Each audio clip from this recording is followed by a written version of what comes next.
Hello guys, स्वागत है आपका अपने चैनल मूवीज़ वाला में।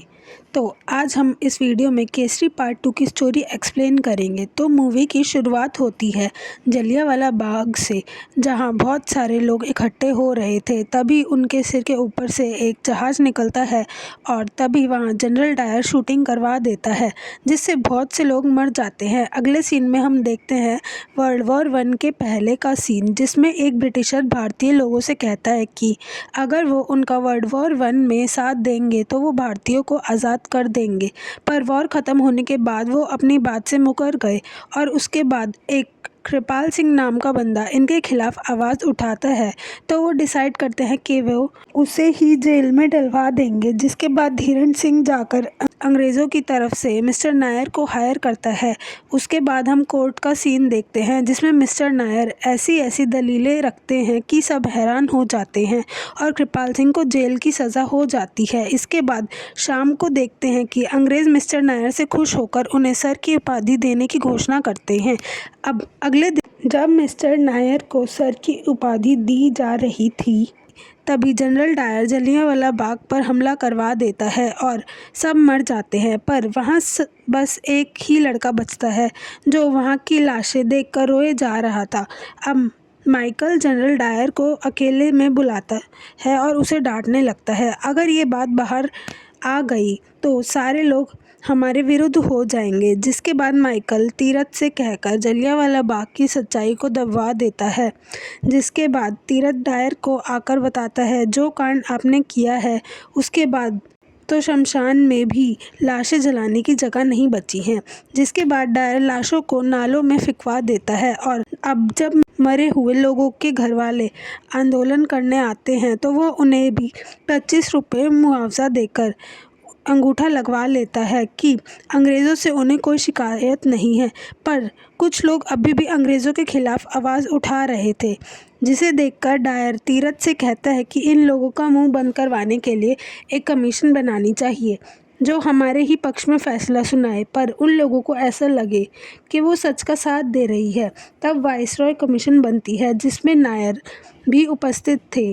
अब लोग कहते हैं कि जनरल डायर ने उनके ऊपर गोलियां चलवाई थी, क्योंकि उन सब के पास हथियार थे। तब मिस्टर नायर उनसे पूछते हैं कि अंग्रेज़ों सैनिकों में से कितनों को गोलियां लगी। इसका अंग्रेज़ों के पास कोई जवाब नहीं था, जिससे नायर समझ जाता है कि अंग्रेज़ी सरकार कुछ गड़बड़ कर रही है। फिर वो बाद में तीरथ से पूछता है कि आप ये सच क्यों छुपा रहे हैं। तभी वहाँ डायर भी आ जाता है और डायर की हरकतों से उसे समझ आ जाता है कि वो भारतीयों से कितनी नफरत करता था। वहीं उसे जंगसार नाम का एक बंदा भी मिलता है, जो पहले फ़ौज में था, पर डायर की वजह से वो ठीक से चल भी नहीं पा रहा था। तभी नायर को बाहर वो लड़का दिखता है। पूछने पर पता चलता है कि उस लड़के के घर वाले जलियांवाले बाग में मारे गए थे।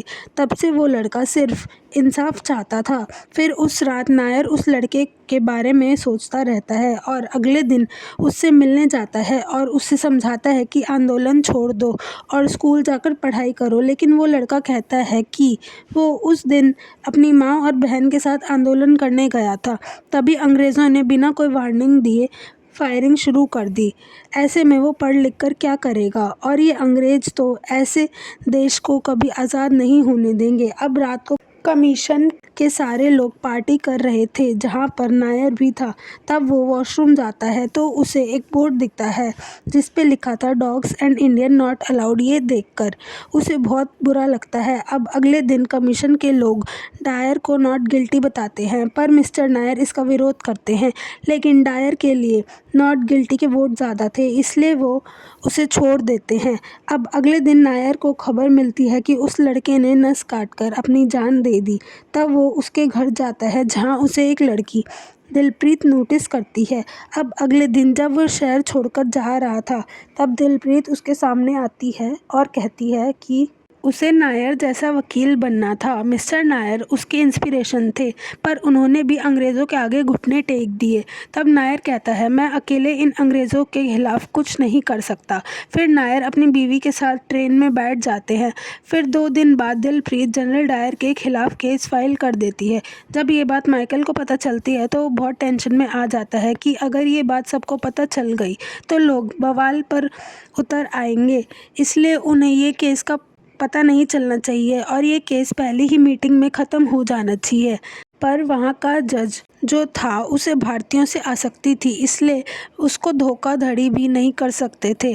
अब डायर को लग रहा था कि दिलप्रीत एक छोटी सी वकील है और उसके वकील के आगे टिक नहीं पाएगी। फिर सीन आता है कोर्ट का, जहाँ दिलप्रीत आते ही अनाउंस कर देती है कि वो केस उनकी जगह मिस्टर नायर लड़ेंगे। अब मिस्टर नायर सबसे कहते हैं कि जैसे कि जनरल डायर ने कहा था, 13 अप्रैल को जलियांवाला बाग में वो लोग दंगे कर रहे थे, तो पुलिस ने उन्हें शांति से जाने क्यों दिया, जिस पे वहाँ के तहसीलदार करतार सिंह को कटघरे में बुलाया जाता है।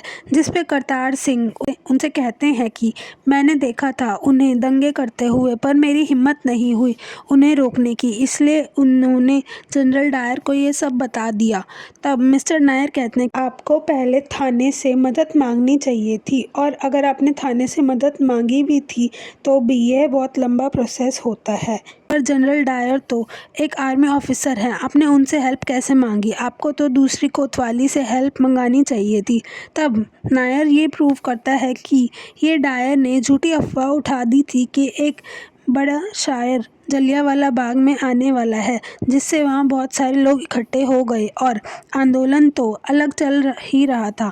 फिर उन्होंने हवाई जहाज़ भी भेजा यह पता लगाने के लिए कि वहाँ कितनी भीड़ इकट्ठी हो गई है, ताकि ये लोग आराम से सबको मार सके। और यह सब सुनकर अंग्रेज़ों का वकील भी कुछ बोल नहीं पाता और जज पर डायर इंक्वायरी बिठा देता है और यह केस शुरू हो जाता है। फिर माइकल डायर और तीरथ को सुनाने लगता है कि अगर ये बात ब्राउन तक पहुंच गई तो बड़ी मुसीबत हो जाएगी, इसलिए हमें यह केस जीतना ही होगा। तब तीरथ बताता है कि एक आदमी है जो नायर का दुश्मन है और बहुत अच्छा वकील भी, जिनका नाम मैकिनले है।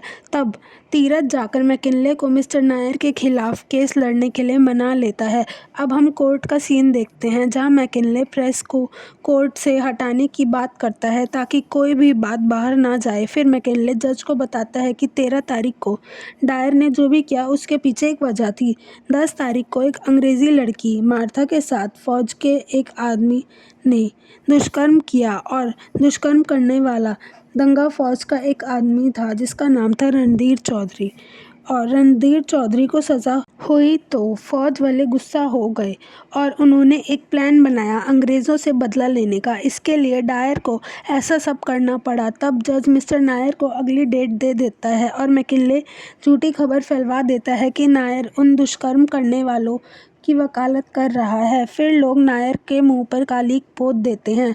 नायर फिर भी हार नहीं मानता। फिर दिलरीत उसी कॉलेज में जाकर सबूत इकट्ठा करती है जिसमें मार्था जाती थी, और मिस्टर नायर भी रणधीर चौधरी के बारे में जानकारी इकट्ठा करते हैं और अगले दिन कोर्ट में यह प्रूव कर देते हैं कि रणधीर चौधरी ने मार्था के साथ कुछ गलत नहीं किया था, बल्कि वो दोनों तो लवर थे। अब जज मिस्टर नायर से कहते हैं कि आप एक गवाह लाइए, तभी हम डायर पर आगे की कार्रवाई कर सकते हैं, और उन्हें अगली डेट दे देते हैं। अब नायर सोच ही रहा होता है कि गवाह कहाँ से लाए, तभी उसे जंगसार याद आता है और वो उससे जाकर सब पूछता है कि डायर ने उसके साथ क्या किया। तब जंगसार उसे कहता है कि ऑफिसर है जो उनकी मदद कर सकता है। अब अगली हियरिंग में जब नायर डायर को पूछता है कि डायर ने जलियांवाला बाग में पहली वार्निंग कैसे दी थी, तो डायर कहता है कि जब हमें दिखा कि वो हमला करने वाले हैं तो हमने उन्हें कोई वार्निंग नहीं दी। इसके बाद नायर जंगसार की कहानी भी जज को बताता है, कैसे डायर ने उसे 15 मिनट लेट होने पर लोहे के जूतों से मारा, इसलिए अब वो ठीक से चल भी नहीं पाता। इसके बाद नायर जज को डायर की मेडिकल मेडिकल रिपोर्ट दिखाता है जिसमें लिखा था डायर का गुस्सा कभी भी बढ़ सकता है, जो रिपोर्ट डायर के साथी ने दी थी। और नायर ये भी बताता है कि डायर भारतीयों से कितनी नफरत करता था और पावर हाथ में आने के बाद वो भारतीयों को परेशान करने लगा था। अब माहौल गर्म होने के कारण जज नायर को अगली डेट दे देते हैं, जिसके बाद पुलिस वाले नायर के घर रेड मार देते हैं। फिर केस की डेट जब आती है तब तक पुलिस वाले नायर को अपने पास ही पकड़ कर रखते हैं। अब जज ये फैसला सुनाते हैं कि डायर निर्दोष है और नायर दुखी होकर अपने घर चले जाते हैं। फिर कुछ दिन बाद नायर के पास कृपाल सिंह की चिट्ठी आती है जिसमें लिखा था, आपने जिसे देखकर केस लड़ना शुरू किया था वो मेरा ही बेटा था और उसने खुदकुशी नहीं करी होगी बल्कि उसे अंग्रेज़ों ने मारा होगा। जिसे सुनकर नायर दिलप्रीत के पास जाता है और उसके साथ मिलकर हाई कोर्ट में अपील करता है, जिससे जज डिसमिस कर देती है, जिससे नायर को बहुत गुस्सा आता है और वो उसको बुरा भला बोलने लगता है, जिससे वो जज उस पर इंक्वायरी बिठा देती है। अब हम इंक्वायरी वाला दिन देखते हैं जिसमें कमेटी नायर से सबको सॉरी बोलने को कहती है और उसे कहती है कि तुम अब कभी भी वकालत नहीं कर पाओगे। तब नायर सबको सॉरी बोलता है कि वो जलियांवाला बाग की सच्चाई सबके सामने नहीं ला पाया और वो कहता है कि मैं खुद को निर्दोष साबित कर सकता हूँ। इसके बाद वो वहाँ पर उस जूरी मेंबर को बुलाता है जिसने कहा था कि डायर गिल्टी है, पर तब तक अंग्रेज़ों ने उस जज को भी खरीद लिया था, इसलिए जज ने डायर को बाइज्जत बरी कर दिया। और यह सब वहाँ उपस्थित मीडिया वाले भी लिख रहे थे। फिर अगले दिन डायर के खिलाफ अखबारों में बहुत से आर्टिकल छपने लगते हैं और फिर 4 साल बाद नायर की बीमारी से मौत हो जाती है और फिर 20 साल बाद सरदार उधम सिंह माइकल और डायर को मौत के घाट उतार देते हैं। तो ऐसे ये मूवी एंड हो जाती है। तो गाइस, कैसी लगी आपको हमारी वीडियो और कैसी लगी आपको स्टोरी? लाइक करें अगर हमारी वीडियो अच्छी लगी हो और चैनल को सब्सक्राइब करें और अपना सजेशन दें।